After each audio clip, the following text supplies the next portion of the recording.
Moderate mag. 4.5 earthquake, Skikda, 29 kilometers northwest of Calama, Guelma, Algeria, on Wednesday, September 7, 2022 at 5:28 p.m.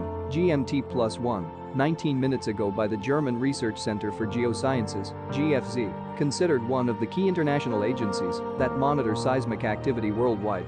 The earthquake occurred at a shallow depth of 0.7 kilometers beneath the epicenter around on Wednesday, September 7, 2022, at 5:28 p.m. local time.